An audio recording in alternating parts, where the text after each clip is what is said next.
MS Gill, Mahendra Singh Gill గారి Supra case number. The election disputes are not just private civil disputes between two parties. ఈ ఎన్నికలు జరపాలా వద్దా, post phone చేయాలా వద్దా అనేది ఇది రెండు పార్టీలకు సంబంధించింది కాదు. The action taken or orders issued by election commission are open to judicial review. ఎన్నికల కమిషన్ తీసుకున్న నిర్ణయాలని కోర్టులు విచారించవచ్చు. And the well-settled parameters which enable judicial review of decision of statutory bodies, such as on a case of modified or arbitrary exercise of power being made out of the statutory body being shown to have acted in a breach of law. చట్టాన్ని అతిక్రమించి విచక్షణాధికారంగా ఉందని ఎన్నికలను వాయిదా వేయటాలు, ఎన్నికల్ని ఆపేయడాలు చేస్తే అది చట్ట విరుద్ధంట. వింటున్నారు కదండి బాబు గారు, మీరు మీ మేధావులు కూడా పచ్చగొట్టాలి పిచ్చి కొట్టాలి కూడా ఒకసారి వింటే బాగుంటుంది సార్. జగన్మోహన్ రెడ్డి గారిని ఇబ్బంది పెట్టద్దా సార్, ఇవ్వకూడదు సార్ ఆయన్ని. ఢిల్లీలో వాళ్ళు ఉన్నంత వరకు, అమరావతిలో వీళ్ళు ఉన్నంత వరకు జగన్మోహన్ రెడ్డి గారికి న్యాయదేవత సహకరిస్తుందో సహకరించదో సందేహమే, నాకైతే సందేహమే. ఢిల్లీలో వాళ్ళు ఉన్నంత వరకు, అమరావతిలో వీళ్ళు ఉన్నంత వరకు న్యాయదేవత వైఎస్ జగన్మోహన్ రెడ్డి గారికి సహకరిస్తుందో లేదో నాకైతే సందేహమే. అయినా పట్టుబదలని విక్రమార్కుల్లాగా మా ప్రయత్నాలు, ప్రభుత్వ ప్రయత్నాలు అవే చేస్తాయి, చేయాల్సిందే కదా. అయినా సరే ఇన్ని జడ్జిమెంట్లు మీకు చదివి వినిపిస్తా. మీకు ఒకటే చట్టం ఉండి ఉండొచ్చు, 243K. ప్రభుత్వానికి ప్రజలకి ఇన్ని చట్టాలు ఉన్నాయి. Anurag Narayana Singh versus state of Uttar Pradesh, writ petition number 2961429614 of 1995 municipal elections Anurag Singh Thakur కేసులో సుప్రీంకోర్టు జడ్జిమెంట్ మార్చి 30, 1982 నాడు ఇచ్చిన జడ్జిమెంట్ సార్ ఇది. No High Court in the exercise of its powers under Article 226 of the Constitution should pass any orders, interim or otherwise, which has a tendency of effect of postpone of the election, which is reasonably imminent and in relation to which its writ jurisdiction is invoked. ఇంతకంటే గొప్ప judgement ఎక్కడన్నా ఉంటుందా sir ఇది? నేను ఇచ్చింది కాదు sir, supreme court ఇచ్చింది judgement in writ petition number 29614.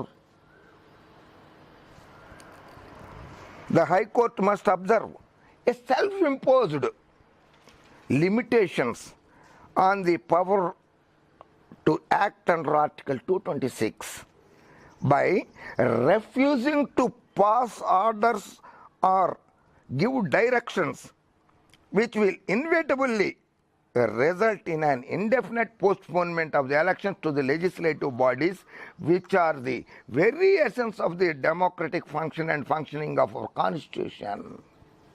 ఇది సుప్రీంకోర్టు జడ్జిమెంట్ సార్. హైకోర్టు వేలు పెట్టకూడదు, డైరెక్షన్స్ ఇవ్వకూడదు, ఎన్నికల్ని పోస్ట్ పోన్ చేయడానికి ఇష్టం వచ్చినట్లు పోస్ట్ పోన్ చేయడానికి హైకోర్టులు కూడా అనుమతించకూడదు అని ఇచ్చిన జడ్జిమెంట్ సార్. అదిగాక ఆంధ్రప్రదేశ్ హైకోర్టు ఎన్నికలు జరపమని జగన్మోహన్ రెడ్డి గారికి తీర్పిస్తే ఎన్నికలు జరపడానికి ఆయన సిద్ధమైతే 243K ఉంది నాకని చెప్పి మీరు ఎలా పోస్ట్ పోన్ చేసేస్తున్నారు సార్ ఎలక్షన్స్ని? ప్రజల హక్కుని, ఓటర్ల హక్కుని కాలు రాసే హక్కు మీకు ఎవరు ఇచ్చారు సార్? అంతేనా సార్? ఇంకా ఉన్నాయి సార్, చాలా ఉన్నాయి sir. Para 9th A of the Constitution of India are similarly worded. In fact, highest importance has been attached to holding of panchayat as well as municipal elections in the constitution, by the constitution. Municipality ఎన్నికలు, పంచాయతీ ఎన్నికలు ఈ దేశానికి పట్టుకొమ్మలు. వాటి ఎన్నికల్ని సజావుగా క్రమం తప్పకుండా నిర్వహించాల్సిందే అని జడ్జిమెంట్ ఇచ్చింది సార్. కాన్స్టిట్యూషన్ పారా నెంబర్ 9లో రాసి ఉంది సార్.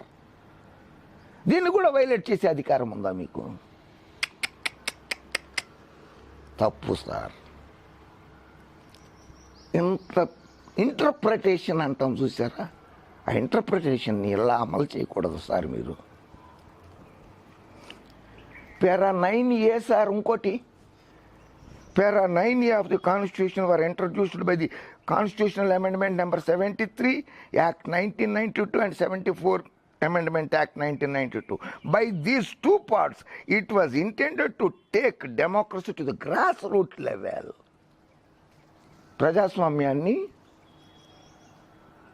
గ్రామ స్థాయి వరకు, మండల స్థాయి వరకు తీసుకెళ్లడమే ఉద్దేశంగా రాజీవ్ గాంధీ గారు 1992లో కాన్స్టిట్యూషనల్ అమెండ్మెంట్ యాక్ట్ 1973 అండ్ 74 చేశారు. దానికి విఘాతం కల్పిస్తున్నారు సార్ మీరు 243Kని అడ్డం పెట్టుకుని. ఓవా, ఎంత దారుణం సార్. ఇది civil appeal number 11/830/1996, special leave petition civil number 25864 of 1985. The above petitions are dismissed. The above petitions are dismissed. ఇంకా సార్, ఉమ్మడి ఆంధ్రప్రదేశ్లోనే ఓహో బాబుగారి మామగారండి, బాబుగారి మామగారు నా నాయకుడు, నాకు అన్నగారు నందమూరి తారక రామారావు గారు, నటరత్న పద్మశ్రీ డాక్టర్ నటసార్వభౌమ డాక్టర్ నందమూరి తారక రామారావు గారు 1983లో ముఖ్యమంత్రి పదవి చేపట్టిన తర్వాత ప్రప్రథమంగా ఆయన తీసుకున్న నిర్ణయం ప్రభుత్వోద్యోగుల పదవి విరమణ వయస్సుని 58 నుంచి 55 ఏళ్ల వయసు చేసినప్పుడు ఆంధ్రప్రదేశ్ హైకోర్టుతో సహా సుప్రీంకోర్టుతో సహా కె నాగరాజ్ అనే అతనితో పాటుగా చాలామంది రిట్ పిటిషన్లు వేస్తే నాగరాజ్ అనే అతనితో సహా writ petition number 1073, writ petition number 1100, writ petition number 1117, writ petition number 1119, writ petition number 1229, writ petition number 4218, writ petition number 4571, writ petition number 5266, writ petition number 5280 of 1983,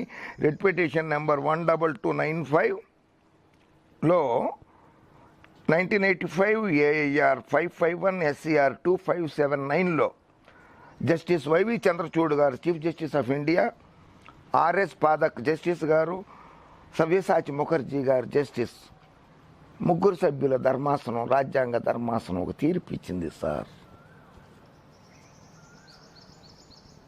ఆ తీర్పును కూడా చదివి వినిపిస్తాను sir. Apart from the position we find it difficult. ఈ కేసులో చాలామంది ప్రముఖ న్యాయవాదులు, అనిల్ దివాన్ గారు, పిపి రావు గారు, అటువంటి వారు చాలామంది మేధావులైనటువంటి నాయకులు, న్యాయశాస్త్రవేత్తలందరూ కూడా పోరాడారు. Apart from this position we find it difficult to appreciate how the retirement of N employee in accordance with law or rules regulations regulating his conditions of service cannot amount his removal from service. వింటున్నారండి? Y V Chandrachud chief justice of India, R S Pathak, Sabyasachi Mukherjee గారు ఇచ్చారు. In accordance with the law or rules regulating his conditions of service cannot amount to his removal, REMOVAL, remove from the service. స్పష్టమైన judgement sir ఇది. It was further held in the case of K Nagaraj Supra that the removal from service on account of reduction of age of superannuation by amending rules cannot be termed as a termination of service. ఎంత గొప్ప judgement అండి, విన్నారు కదా sir. It was further held in the case of K. Nagaraj that the removal from service on account of reduction of age of superannuation by amending rules cannot be termed as termination. ఇక్కడ ఇంకా బాగా చెప్పారు sir. No law can be said to be bad, no law can be said to be bad because it is passed immediately on the assumption of office by new government. అక్కడ ఎన్టీ రామారావు గారు కొత్త ప్రభుత్వం, ఇక్కడ జగన్మోహన్ రెడ్డి గారి కొత్త ప్రభుత్వం. అందుకని మీకు ఇది ప్రత్యేకంగా వినిపించాల్సి వస్తుంది. No law can be said to be bad. ఏ చట్టమైనా కానీ చెడ్డది కాదు. Because it is passed immediately on the assumption of the office by the new government. కొత్త ప్రభుత్వం వచ్చింది, అది చట్టం చేసింది, అది చెడ్డది అని చెప్పి అనడానికి వీలు లేదు అని చెప్పి త్రిసభ్య ధర్మాసనం వ్యాఖ్యానించింది సార్.